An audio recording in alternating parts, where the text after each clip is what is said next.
Sopanam 4. Viraha Vedana Kathamaham Sahe Sannidhim Tava Darshayashu Me.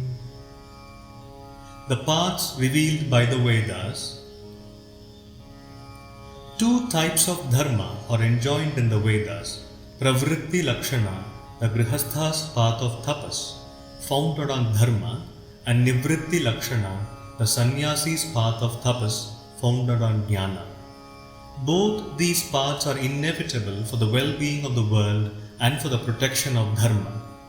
In the preface to Bhagavad Gita Bhashya, Acharya states, Yas sakshat abhyudaya nishreyasa hetuhu sadharma. That which is beneficial for the worldly welfare of all beings, not just of humans, and that which gives peace by imparting the knowledge of the ultimate truth is dharma. Valmiki Ramayana states that as the brahmachari, vanaprastha and sannyasi depend on the grihastha for their living, a householder's life of service and sacrifice is very noble. Sarvesham ashramanam hi garhasthyam shreshtham uchyate. A life of total renunciation, that is Paramahamsa Vritti or Sannyasa, demonstrates that one can live by the strength of the self alone, without depending on worldly objects. If that is not possible, Grihastha-ashrama, the life of a householder, strictly in accordance with the right actions, that is Vihita karmas, stated in the Vedas, is prescribed for gradually purifying the mind, culminating in self-realization. Even great sages like Vasishtha, Vyasa and Vishwamitra are known to have followed this path. Turiya ashrama, that is sannyasa, is not something to be given or accepted. It is the path of purity and freedom attained by those who by the strength of Atma-jnana have transcended the identification with the body and are established in the self. It is the ultimate fruit of the other ashramas, varnas, the Vedas and other Shastras. A genetically suitable environment is vital to the birth of a great sannyasi. In the Bhagavad Gita, the Lord says, Shuchinam Shrimatam Gehe Yoga Bhrashto Bhijayate. Yoga Bhrashtas are those who have not completed their spiritual practices in their past life and take their final birth in the houses of Mahatmas who lead a pure life and are endowed with divine qualities. Therefore, a householder's life must be made auspicious by following the karmas prescribed in the Vedas. He should lead a pure life enriched with truthfulness, willingness to sacrifice, compassion, control of the senses, dispassion, and yearning for the ultimate truth. Garhasthya is not a license to lead a licentious life. It is a healing center to cure the desire for indulgence. The Vedas and Dharma Shastras insist that a Brahmana's life must be one of severe austerity. Brahmanasya hi dehoyam kshudrakamaya neshyate Krichraya tapase cheha Pretyananta sukhaya cha. The body of a Brahmana is not meant for sense enjoyments. It is meant to attain purity through intense austerities of strict adherence to dharma. A Brahmana who leads such a life becomes established in the infinite bliss of Brahman here and hereafter. The life and tapas of a Dvija, that is twice born, is to provide benediction to the whole world. Even his daily meditation on Gayatri is for the well-being of all. This is indicated by the plural word Naha, our, in the mantra.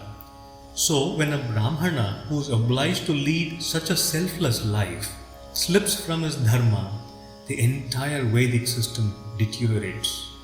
The other castes also follow suit and get ruined. That is why in the Gita Bhashya, Acharya says, Brahmanatvasya hi rakshane rakshitaha syat Vaidiko dharmaha.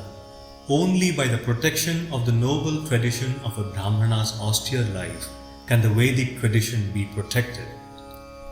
In this context, Swami Vivekananda's remarks regarding the parents of Sri Ramakrishna Paramahamsa are noteworthy. The life of a really orthodox Brahmin is one of a continuous renunciation. Very few things can he do, and over and beyond them, the orthodox Brahmin must not occupy himself with any secular business. At the same time, he must not receive gifts from everybody. You may imagine how rigorous that life becomes. You may have heard about the Brahmins and their priestcraft many times, but very few of you have ever stopped to ask, what makes this wonderful band of men the rulers of their fellows? They are the poorest of all the classes in the country, and the secret of their power lies in their renunciation. They never covet wealth. Theirs is the poorest priesthood in the world, and therefore the most powerful. Even in this poverty, a Brahmin's wife will never allow a poor man to pass through the village without giving him something to eat. That is considered the highest duty of a mother in India. The Mahabharata states that in the beginning, all the people in the world were Brahmanas. Subsequently, Rajoguna and Tamoguna set in, and the other three Varnas came into being. The above explanation is not to glorify the Brahmins as a caste, but to highlight the fact that a Brahmana is one who lives according to lofty ideals. Sacred Garhastya, the sacred family life. A Jnani is a Brahmana. Brahma janati iti Brahmanaha. The one who knows Brahman is a Brahmana. Shiva Guru was such an ideal Brahmana. His spouse was a perfect match for him in every way. Her name Aryamba Devi itself means the noble one. Shiva Guru led the life of a Grihastha, performing the tapas of Swadhyaya Pravachana, that is self-study and teaching, and observing rituals like preserving the sacrificial Agni, fire. The three Agnis, Ahavaniya, Garhapatya and Dakshina, mentioned in the Vedas were aflame in his house like Jnāna, Bhakti and Vairagya are in a sage. The divine couple led their life according to the instructions of the Shastras, with Sandhyavandana, Japa, Homa and sacrifices like Yagas, worship of the Lord, in study and teaching, narrating divine stories and singing devotional songs. They practiced non-covetousness and lived contentedly. In the Bhagavad Gita, Bhagavan states that Yoga Bhrashtas are born in the family of yogis. Athava yoginam eva kule bhavati dhimatam etadhi durlabhataram loke janmaya didrisham. Such a birth occurs but rarely. In exceptional situations to meet the need of the times, because of destiny, some jivas take birth in the family of yogis or jnanis. In the Bhashya of this Brahma Sutra, Yavad adhikaram avastitihi adhikarikanam, it is stated that adhikarika purushas, the ever-free souls who are empowered by the Lord to spiritually guide the seekers, remaining in ativahika shariras, that is astral bodies, take birth in this manner. These are not just the words of Puranas meant only for the mediocre, but are the authentic words of Vedanta Shastra. Just as one moves from one house to the other freely, the liberated beings move from one body to another, never losing hold of their divine awareness.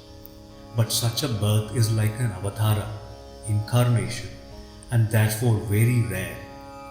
Those who take birth in this manner are seen to have uninterrupted experience of the self. Their Gurukula Vasa, that is, education at the Guru's house, and study of the Shastras are only for the sake of maintaining the tradition. Sri Sankara also chose such a family of yogis for his birth. When Shivaguru and Aryamba Devi were thus leading a disciplined and pious family life, one day Shivaguru happened to meet an elderly sagely Brahmin on the banks of the Purna. After exchanging cordial words, the Brahmin inquired of Shivaguru generally about his life. Shivaguru said with humility, Pratarvaidika karmatastadanu Vedanta sanchintaya Paschad Bharata moksha dharma manana Vasishtha Ramayana Sayam Bhagavatartha divya kathaya Ratrau nididhyasanat Kalo gacchati na sharira bharanam Prarabdha kantharpitam.